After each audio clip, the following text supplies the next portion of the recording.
A full story of what really happened in Ohaji, Egbema. My people, if you hear what happened, I beg watch this video before we come back and continue. No be small thing happen for that area.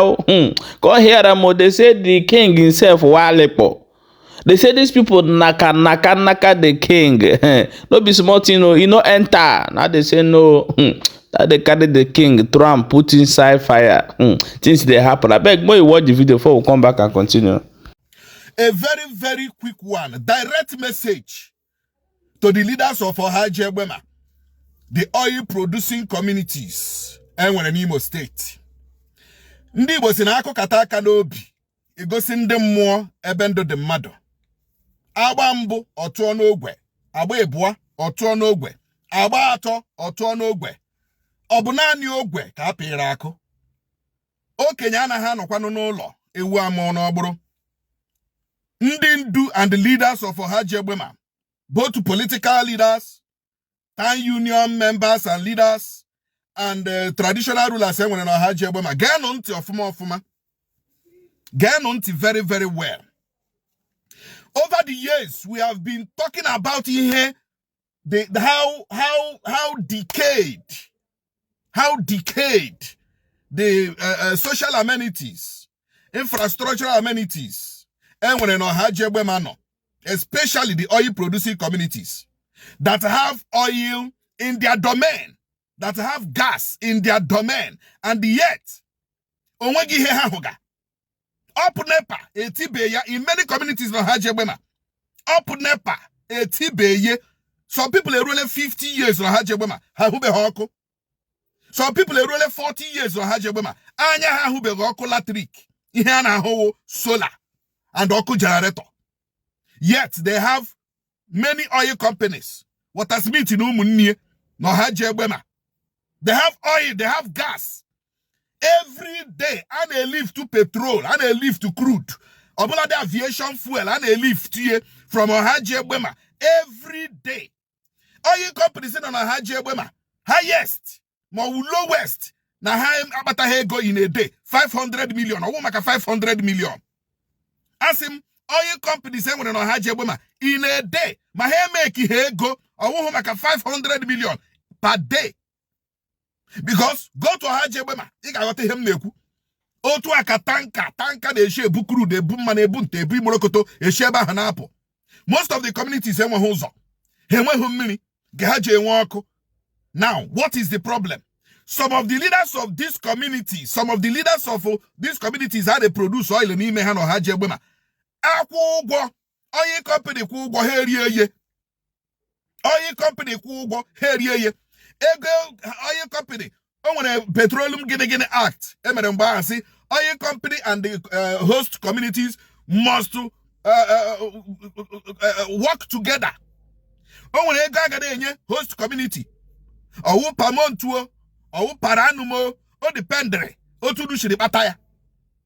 But mostly, ihem norowo no paranum, ka na-enye ego ndị a. For instance, hanonum, it might not be confirmed, don't worry, karịrị.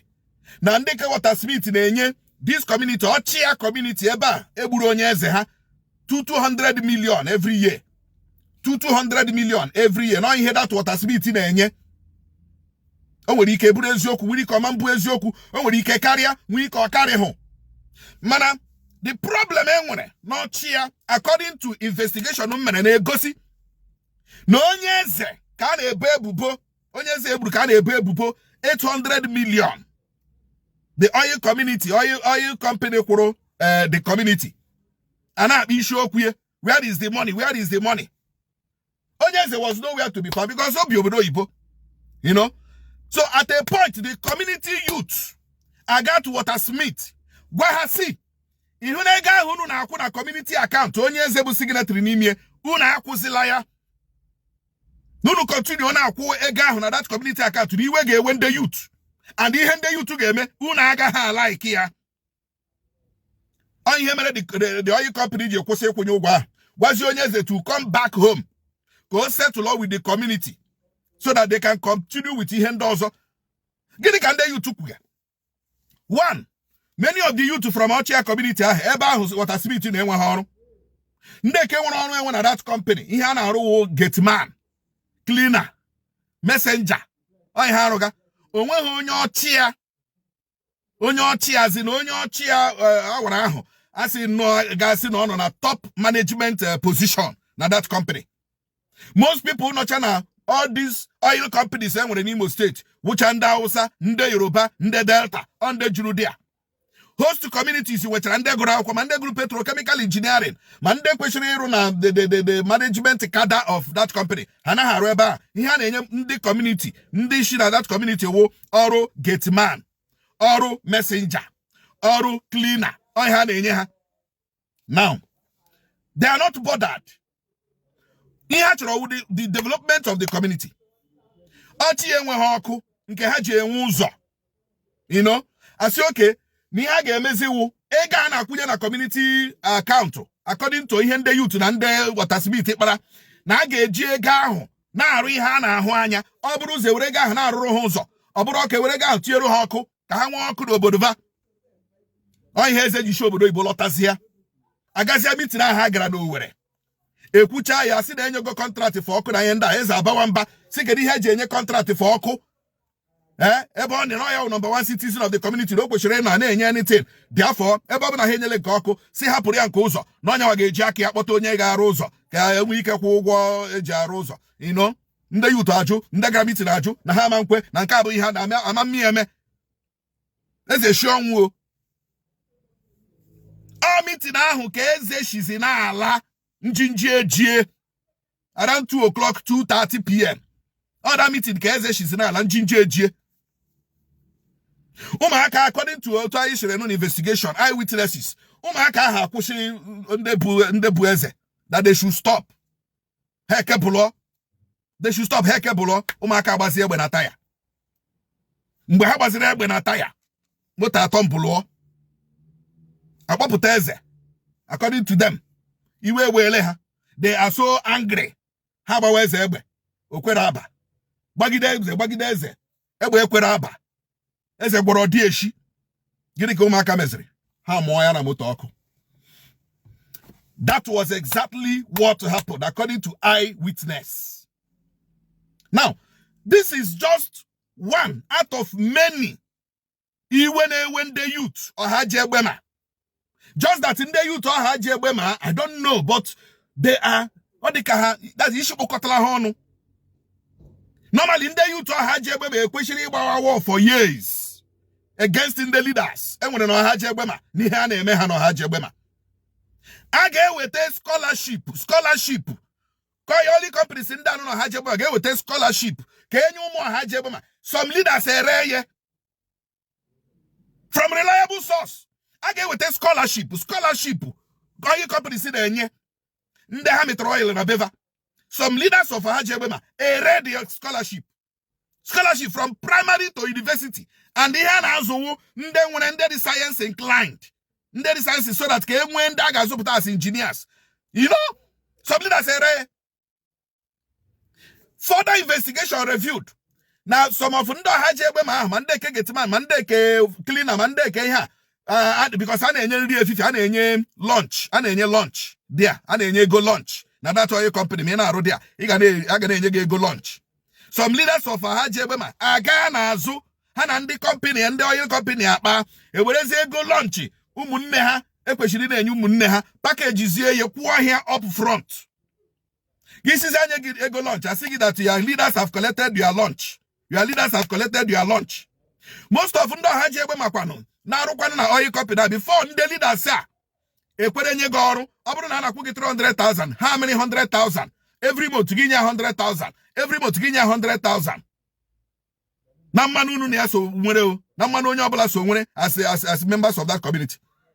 So when you look at the atrocities being committed allegedly by the leaders of Ndo Ohaji Egbema ebe nwere oil communities ma ndeke politicians ha kanjo because all how I wounded them instigate all this rubbish. We are not talking of bunkering. Most of the politicians from Ohaji Egbema are eating big in from.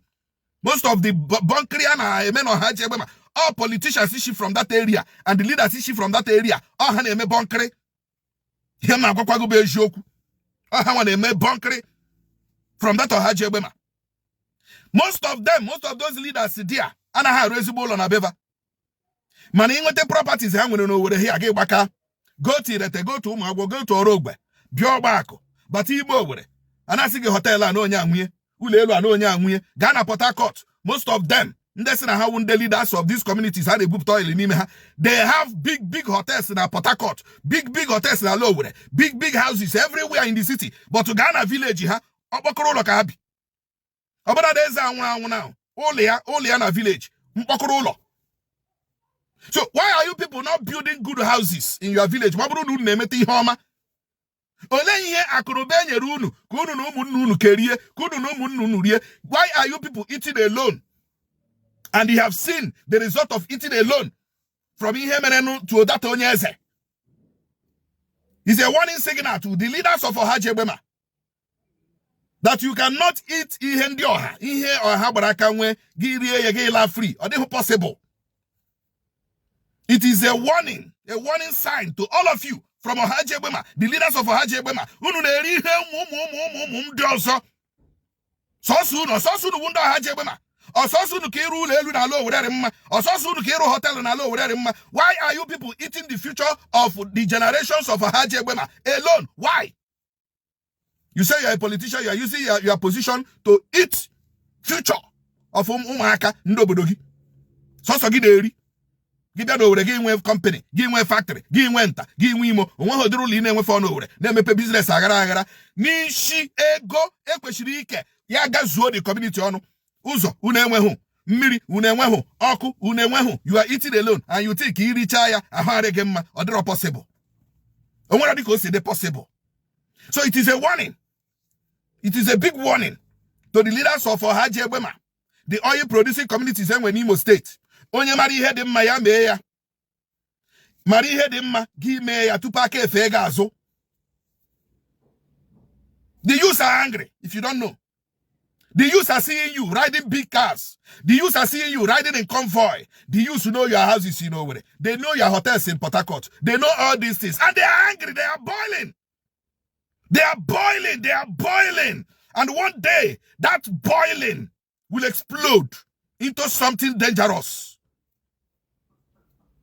A stitch in time saves 9.